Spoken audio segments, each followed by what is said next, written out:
നമ്മൾ വറക്കാനുള്ള മീനാണ്. നമുക്ക് ഇന്നലെ പച്ച കുരുമുളക് ഇട്ട് വറക്കാം. അപ്പോൾ കുരുമുളക് പറിക്കട്ടെ. ഈ ചക്ക വിരിഞ്ഞു. ഇതാ കുഞ്ഞിച്ചക്ക.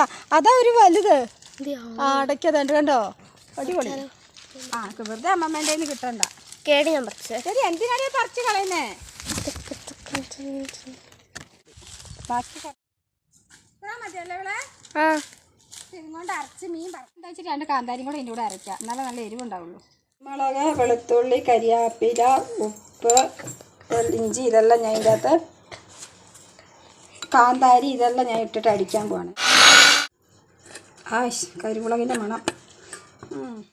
കുരുമുളക് ഇതെല്ലാം കൂടെ നമുക്ക് ഇതിൻ്റെ അകത്തിട്ട് മിക്സ് ചെയ്തിട്ട്, മഞ്ഞപ്പൊടി ഇട്ടില്ലായിരുന്നു, മഞ്ഞപ്പൊടി കൂടെ ഇട്ടു. കുരുമുളകും കാന്താരി ഈ മസാല എല്ലാം കൂടെ ശരിക്കും ഞാൻ മിക്സ് ചെയ്ത് നന്നായിട്ട് എടുത്തിട്ടുണ്ട്. അപ്പം മഞ്ഞപ്പൊടിയും ഞാൻ ഇട്ടിട്ടുണ്ട്. എല്ലാം കൂടെ ഇട്ടിട്ട് ഇവള് ആദ്യം ക്യാമറ പിടിച്ചത് ഞാൻ ഇതെല്ലാം മിക്സ് ചെയ്യുന്ന എടുത്തായിരുന്നു. പക്ഷേ ഇത് ഓണാക്കാതെ പിടിച്ചുകൊണ്ട് വന്നു. പക്ഷേ അന്നേരം അത് കിട്ടിയില്ല. അപ്പോൾ എല്ലാം ഞാൻ ചെയ്തിട്ടുണ്ട്. ഇനി കുറച്ച് സമയം ഇതിങ്ങനെ ഇവിടെ ഇരിക്കട്ടെ. എന്നിട്ട് നമുക്ക് പിന്നീട് വറക്കാം. നമ്മുടെ കുരുമുളക് ഇട്ട മത്തി പൊരിക്കുന്നു, ആയിക്കൊണ്ടിരിക്കുന്നു.